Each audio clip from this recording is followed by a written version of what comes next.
Good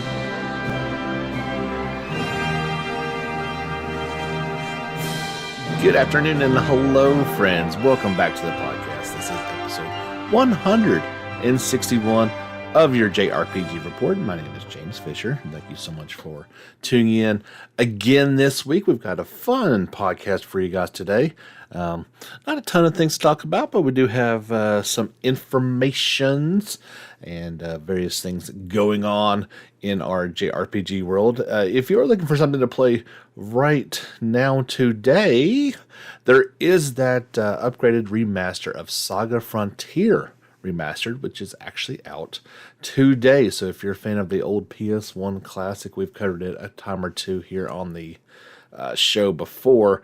You can go out and download that right now. It's available for PlayStation 4, Switch, PC, and iOS devices as well. Just wanted to kind of throw that out there before I forgot and got too far into it. The first thing I want to talk about is we're going to head to Final Fantasy VII Intergrade land. We've got some new information, in particular, well, I guess not in particular, but all about the Yuffie DLC episode, which has now a name. It is being called Episode Intermission. I think that's a pretty clever play on things. It is going to be a secret mission. I wonder if it'll be a sneaking mission, since we do have a ninja. We'll have to wait and see. Square Enix released a bunch of new information and screenshots for the upcoming Final Fantasy VII Remake Intergrade, newly dubbed Episode Intermission. There was the voice cast announced for it. Now, I will read these names off to you. Please be kind if I named one of your favorite voice actors or somebody who you really care for their work and I mispronounced their name. I am sorry. I apologize. So Yuffie is going to be voiced by Suzy Yang. I believe that's how you say her last name. Yeung. Sion or Sonon, how you say his name, is by Alex Lee, which spells his name Aleks. These new characters that we're going to be talking about today, we will go into them as we go through, because I'll just be naming names and you'll be like, who's that? Well, who is that? We know Yuffie and Sonon.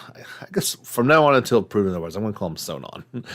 So first off, episode Intermission is, they say, amidst the confusion of Mako Factor 5's destruction, Wutai makes its move on the city of Midgar. Yuffie and her partner Sonon, two elite ninja operatives for the Wutai government, have been assigned a dangerous mission to steal the Shinra Electric Power Company's most powerful materia. Now, maybe I forget, maybe this was talked about in the original. It's been so long I don't remember. I wonder what the most powerful one is. Would that be Ultima? Could it be a summon like Bahamut? That's a good question, I think. I don't think it's holy. That is something a little bit different, or meteor, or maybe that's what they're talking about. Who knows? We shall find out in episode Intermission. Perhaps. They say together with Avalanche HQ support, they cross behind enemy lines to reclaim their homeland's former glory and exact revenge long in the making. Unbeknownst to Yuffie, however, the wheel of fate is turning and unforeseen consequences await. So first, let's talk about Yuffie Kazugargi. I always butcher her last name. I'm sorry. But that's my best try to voiced by Suzy Yang in English. And they say she's a member of Wutai's elite corps of ninja operatives. Yuffie styles herself as both a ravishing beauty and a world-class materia hunter. Using her signature oversized throwing star and exceptional agility, she is a force to be reckoned with. Determined to reclaim her homeland's former glory and acting on orders from the government, she sneaks into Midgar. We didn't learn anything about Sonon here, but we do learn a bit about Avalanche HQ. So they say this is Avalanche's strongest force, which carries out anti-Shinra activities under the ideology of the Planet Life Science. Unlike Barrett's sect of Avalanche, who chose the radical means of blowing up a Mako reactor, and as radical as you get. Avalanche HQ is trying to free Midgar from the Shinra companies while protecting the lives of its citizens. Cooperate with Shinra HQ in the mission to seize the, quote, ultimate materia, end quote, to build a relationship with the new Wutan government. First, you're going to meet, oh boy, how do you say this guy's name? Zahiji? Zhijie. Ziggy? Who knows? He is voiced by Griffin Puatu. I guess that's how you say his last name. Puatu. And they say, and his quote is, a W is anyone who lives where you just came from. Think of it as a code name. He is a Wutan living in Midgar who acts as the point of contact between the new Wutai government and Avalanche HQ. His silver tongue and fleet-footedness have given him a leg up in life down in the Undercity. He acts as a guide for Yuffie upon her arrival in Midgar. And you've got Neo. She is voiced by Ashley Botcher. She was born and raised in the Undercity. Neo is a member of Avalanche HQ who keeps a close eye on the Splinter Cell's comings and goings. After receiving a request for cooperation from the new Wutai government, she makes sure that Yuffie and her partner have the necessary IDs to make it back safely from the plate. That's your IT department, basically, for Shinra HQ. And they have a character named Billy Bob. I'm not making that up. Voiced by David Goldstein. A member of Avalanche HQ and lifelong Undersea resident, he is by far the most experienced of the group, though few would know about it, given his laid-back, laissez-faire attitude. He is a heavy drinker and cannot be found at the local bars, all while gathering intelligence. And then you got Polk, and he is a younger-looking guy. You can take all these images and characters and stuff I'm talking about today. I did put together a little slideshow and throw it on our YouTube channel, or you can click the link on our social media channels, either on Facebook or Twitter, and get all this information and images as well. So Polk was born and raised in the Undercity. He is the youngest and newest member of Avalanche HQ, and consequently that means he is treated as the younger brother of the team. His current passion is a board game that's taken the Undercity by storm called Fort Condor. So perhaps a little bit of foreshadowing here, as you may recall, in the original Final Fantasy VII, there was the Fort Condor mission that you tried to get rescue the Phoenix materia up top of it. So maybe that's how they're going to work Fort Condor and then not make it into a real-time strategy type of game. Now, the character I'm most interested in appears to be a new bad guy, and he is Weiss. He is voiced by Damon Mills. He is known as Weiss the Immaculate. He is the sadistic ruler of Shinra's top-secret underground research facility, Deep Ground. Fearing his overwhelming strength, Shinra scientists have restrained him to a throne deep in the confines of the facility. There, under inhumane conditions, he bides his time, waiting to exact his revenge. Dude looks pretty formidable. He has got dual swords and, of course, required spiky hair. Probably looks a little more on the Kingdom Hearts bad guy scale than maybe with some of the typical Final Fantasies, but, they're kind of one and the same. We did get an introduction into battle. And the more I read about Yuffie's playing style, the more excited I am to get to play as her. So she is adept at both close quarters and long-range combat. You'll press square to strike an enemy with her throwing star. Hold square to continue attacking while putting distance between her and her foe. Now, her unique ability she can actually, of course, throw her giant oversized shuriken. And you can do that by throwing. You can throw the star with the triangle button. While her weapon is away, press square to perform a long-range ninjutsu. Ninjutsu attack. I'm not very good with words today.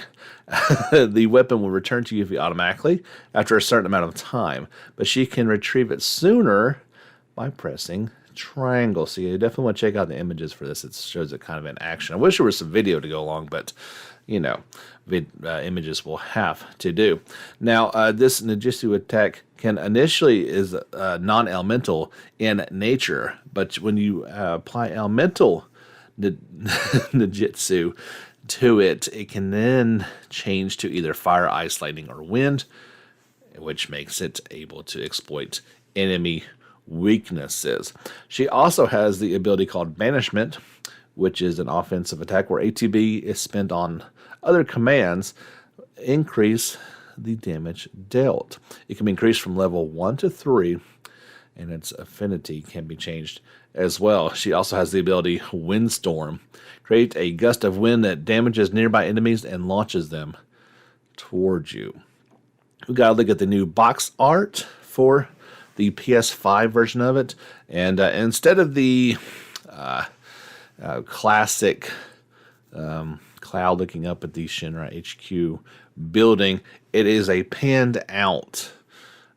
This is the Japanese box art, by the way. A panned out look at Midgar with the Final Fantasy VII Remake Intergrade logo kind of off center to the right of the box. We may get that in the West as well, but that is the Japanese version of it. Remember, this is due out for PlayStation 5 on June the 10th worldwide. Assuming in the next 2 months I can track down a PlayStation 5 and purchase one, I am very, very excited about this game. It's one of those deals, when I first heard about it, I was excited, and it's kind of built a little bit more and more as we've gotten closer, and now within 2 months of it happening, I'm getting pretty excited. So if you do not have this game, maybe you didn't have a PS4 and you just got a PS5, you want to get this game when it comes out, you can get a pre-order bonus now from GameStop, which has a special steelbook for it, as well as, of course, including the INTERmission DLC as a part of it. So this is just through GameStop that's offering this, and so you get that limited steelbook case, which looks pretty amazing, and the DLC included. Now this price is at $69.99. So by my mathematical deductions, I'm guessing that this INTERmission DLC is going to cost $10 if you buy it separately. I mean, maybe it's different than that, but if the game goes for $60 and they're selling the special edition that has it included for $70, that's the way I'm looking at it. Maybe it's a different, maybe don't know the regular price of it, and maybe that's what's going for, but that seems to be what I'm thinking it's going to be, which is not too bad. I mean, they're talking about this as 2 chapters long. Maybe it should be a little cheaper, but it does look like there's some pretty good production value behind this, and as well as some obvious upgrades. So if you're looking forward to getting that, that's what it's going to be. They are saying that it is obviously while supplies last. So I think I shared that over on our social channels if you want to get the direct link to that. It just went live today. So if you're wanting to get this for PS5, you're probably going to want to do it pretty soon. I'm guessing they're going to go fairly quickly. One of the games that gets by far the most attention as far as YouTube views and that people are really fired up about is the Caligula Effect 2. And publisher NIS America, at least publisher here in the West, NIS America put out a new introduction trailer for the game in English. Okay, the the subtitles were in English. I believe that's the way this game is going to be presented anyway. I don't think we're going to have English voiceovers, unless I'm mistaken. But it was very nice to get some details on the game in some a really good trailer that I mean, I won't pretend to know what's going on. It's still pretty crazy looking, but at least I have a better idea of what's going on. So, basically, it's a fantasy world that these players are trapped in. They reestablish from the first game what's called the Go Home Club, which is a resistance group, which they say seeks to fight against Regret and her enforcers, the Abogato in musicians. So this virtual doll named Regret creates a world called Redo in order to save people from their past regrets by unknowingly imprisoning them in a simulation. But things, of course, go haywire and all wrong. So and you get this cast of characters. The Go Home Club recruit a group of high schoolers to your cause, along with the Virtual Doll X, which seems to be kind of aiding you in your attempt to get back to reality, of course. During these breakout battles, you will utilize the imagery chain to predict your enemy's moves and form the perfect strategy, and employ calculated techniques to gain a tactical advantage in combat. This one is from the story writer from the first two Persona games, writer Tadashi Satomi and director Tayuka Yamanake. They unite for a pulse-pounding, Vocaloid-inspired soundtrack, making the world of Redo a memorable visual and audio experience. Check this trailer out if you have no clue what I'm talking about. I barely do, as you can tell. There's a lot of stuff going on. I believe you're going to want to play the first game to really enjoy this one. It's from every person I've talked to, the first one was okay to good, right? Like there was definitely some problems with it. This one seems to have corrected some of those, and they're moving in the right direction, and people are fired up about it. So that's kind of gotten me excited to want to cover it. This game is coming out for PlayStation 4 and Switch on June 24th. In Japan, North America, and Europe will get it sometime this fall. So if you want to check that out, you are more than welcome to. There's also a new... Well, no, last week we had the release date trailer for Neo, The World Ends With You. We got some more information and screenshots this week, so I think there was over 50 of them in total, and I put them all into a little slideshow, and of course put them over on YouTube if you'd like to check that out. I think it's about 3 minutes long, so you'll be able to understand kind of what's going on in there. They talk about the new characters Shoka, the returning characters Karaya and Yuzuki, and the gameplay systems such as replay and pins. They say it was just another seemingly ordinary day in Shibuya, but not for Rindo. He could tell something about the city felt different. He soon finds himself caught in the telekinetic crossfire of a psychic battle unfolding in the Scramble Crossing, which is the infamous way up high scene that you see sometimes in video games. And he can now, before he can catch his breath, a girl with an ominous orb appears before him and welcomes him into the so-called Reaper's games. With some trepidation, Rindo and his friend Fret play along, convincing themselves that a game couldn't have any serious consequences. It isn't long, however, until they start having second thoughts. Yeah, so it gets real fast. Dead set on returning home, they now must compete against other players in a battle for survival in Shibuya's underground, otherwise known as UG. So Rindo is one of the newest players in the Reaper's game. He is a high schooler to whom searching for info on his phone is second nature. You've got Fret, Rindo's happy-go-lucky classmate and fellow player of the game. You have Nagi, who is a college student whose youthful appearance leads others to mistake her for that middle schooler. She does look quite young. Menamento is a fellow player in the game. He puts his impressive psychic powers to use.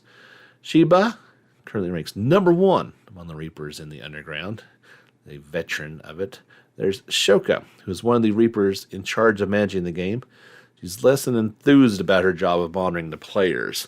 Having grown bored in the game in its current state, she's not so secretly hopes someone will come along and shake things up, openly showing open disdain toward players who are slow to learn the rules. You have Karyaya, I believe that's how you say this guy's name. Despite his veteran status among the Shibuya Reapers, he has no career aspirations, content with working among low rank and file Reapers.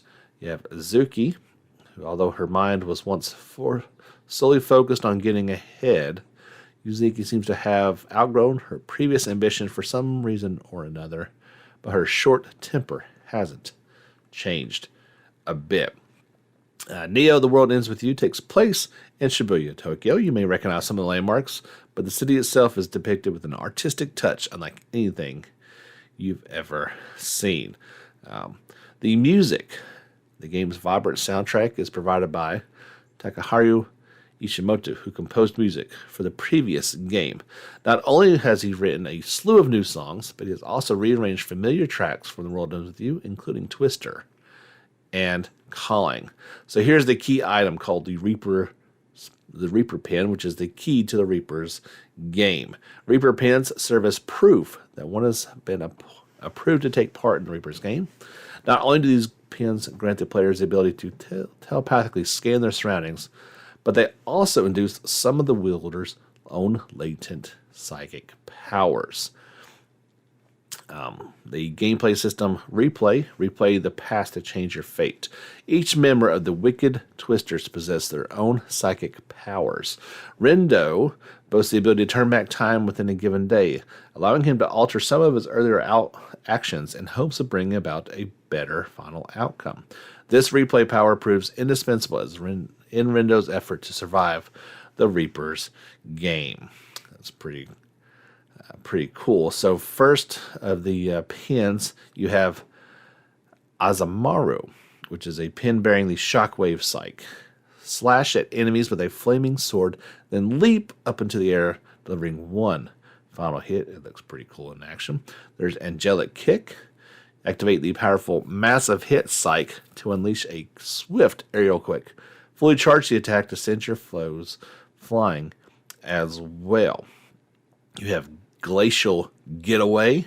This piercing pillar psyche conjures an enormous icicle beneath your foes, sometimes sending them skyward.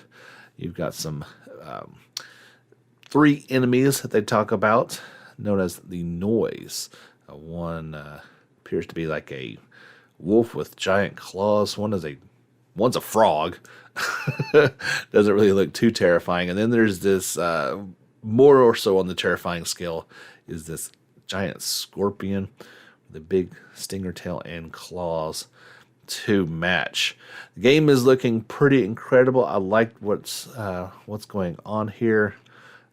Still don't really have a clue since I didn't play the original, but I feel like you don't have to have played the original to enjoy this one.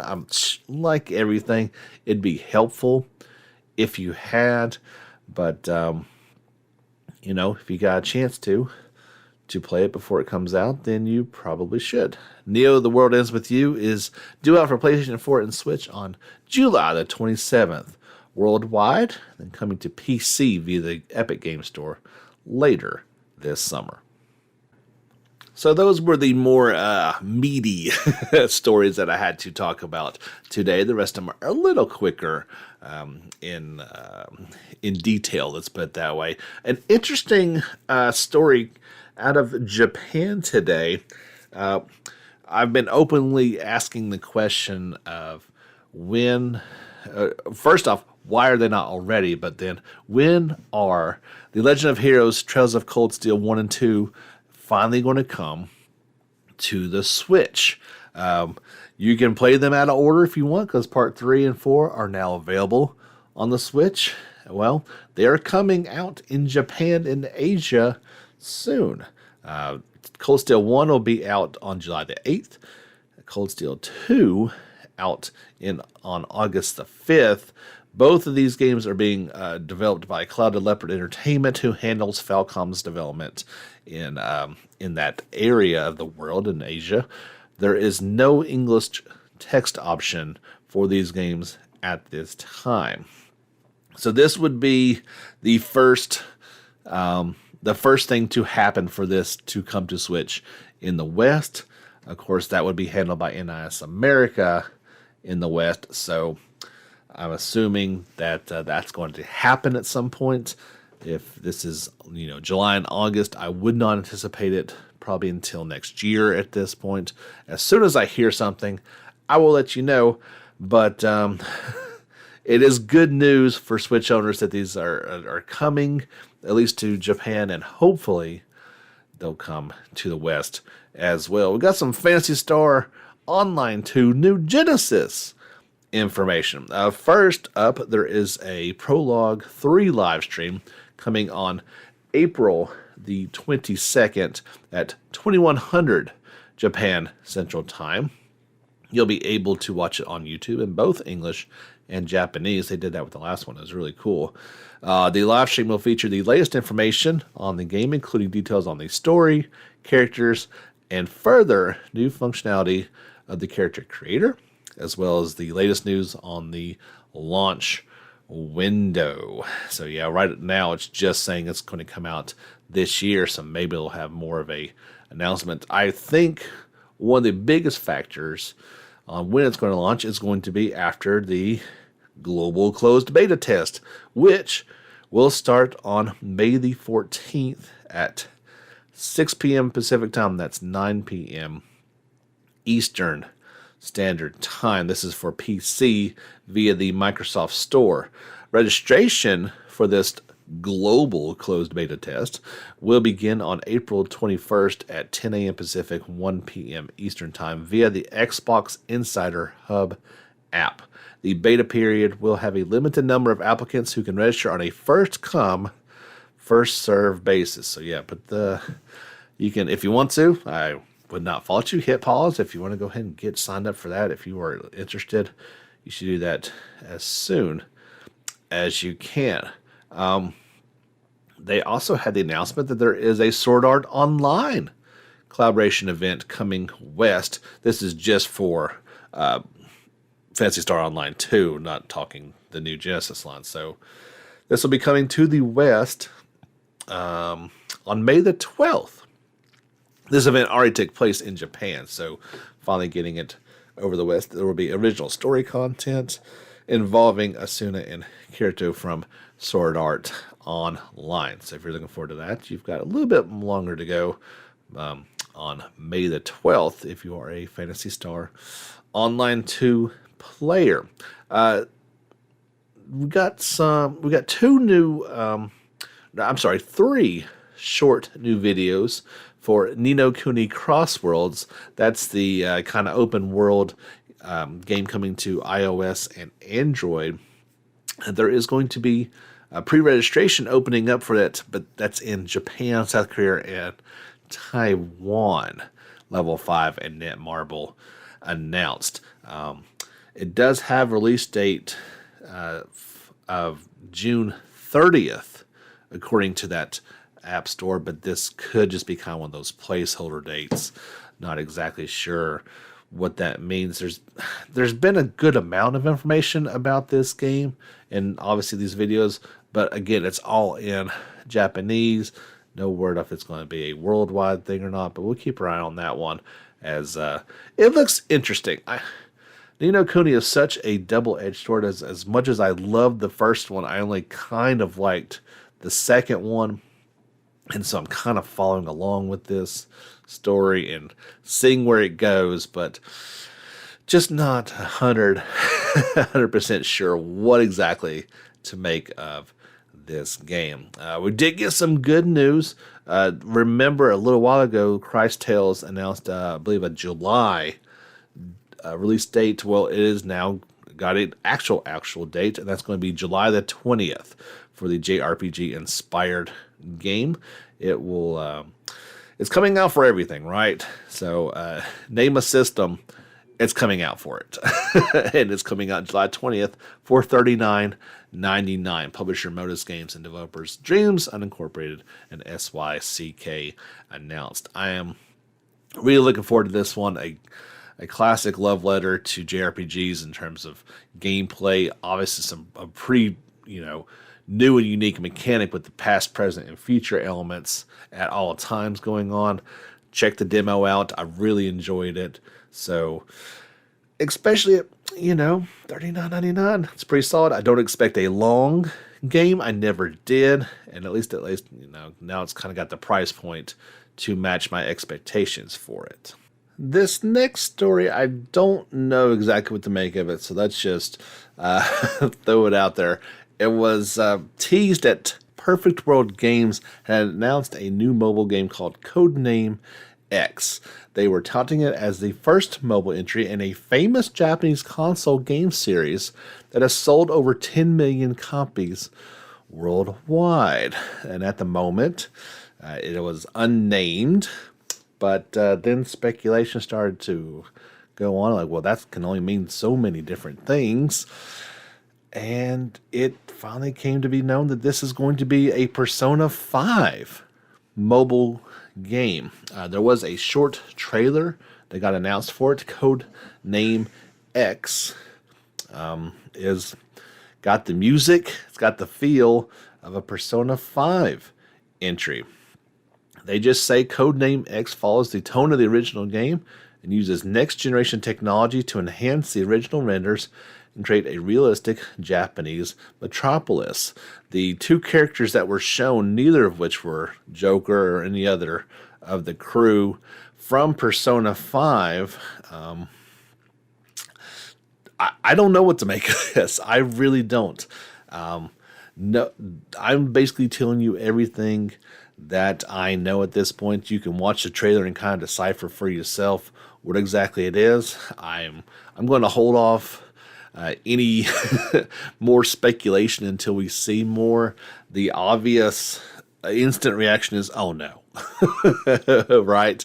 They're going to make a gacha mobile version game of one of our beloved JRPG series. If it's a spin-off and it uses the characters and it's done well, who knows what it could be, right? So let's just wait and see on this one and kind of hold off until we learn just a little bit more about it. There is an upgraded patch coming for the PC version of Nier Automata. It's currently in development, but they don't know when it's going to come out.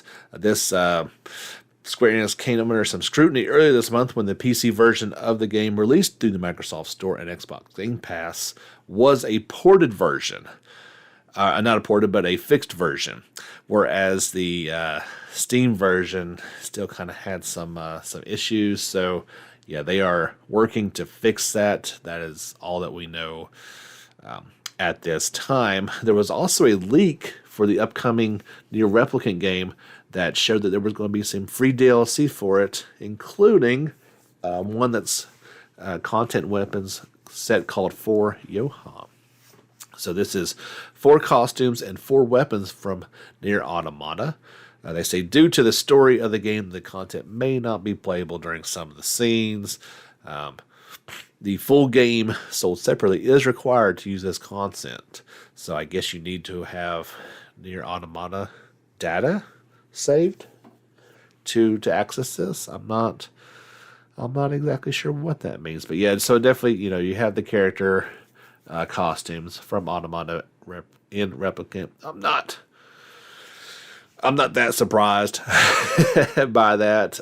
It seems like a pretty logical thing to think about. It's going to be included with the game. This happens kind of all the time. The release date for Atelier Lady and Sewell, The Alchemist and the Mysterious Paintings DX is coming right up just ahead of the launch. We got some new information from Koei Tecmo and Gust about the game's brand new story events involving Nelky.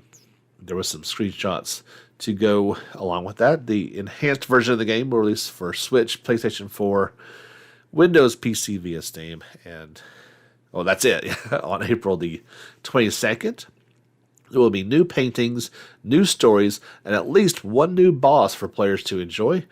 At least 2 of the 3 newly revealed stories will center around the White tree. One story will involve Nelke asking the party about the tree's fruit, while the other story will involve a serious boss battle. The screenshots give us a better look at the Westwalled Fountain, the Pumi Dome, the Pie Shop, the Art Gallery, the White tree, and the farm with an enormous barrel. You would need to see the screenshots to understand the ridiculous, enormous barrel that they are talking about. It looks, it just looks crazy, and I kind of like it. So yeah, that one's coming out here pretty soon. They're going to be, all the mysterious titles are going to be getting a re-release, and that is pretty cool stuff for sure. One last thing to quickly pass along to you guys. Remember we talked about the PlayStation Spring Store Sale 2021. The first part of it was, I think, 2 weeks ago. Well, part 2, or deux, as they say, is available now. Well, how long will these go on for? Keep in mind these will be available until April 29th, so you got 2 weeks from today. The JRPGs that jumped off of me, there was not many, but the you had, let's see, God Eater 3 for $15. Monster Hunter World Iceborne Master Edition is going for $30. Iceborne alone is going for $20. And you have some Yakuza titles. Yakuza 0 is for $5. Kawaii for $5. Kawaii 2 for $10. And but the big one that I want to say is, if you've got $10 in your account or a gift card or whatever it is, go get next week for more fun here on the JRPG Report. Till next time, get back out there and level up.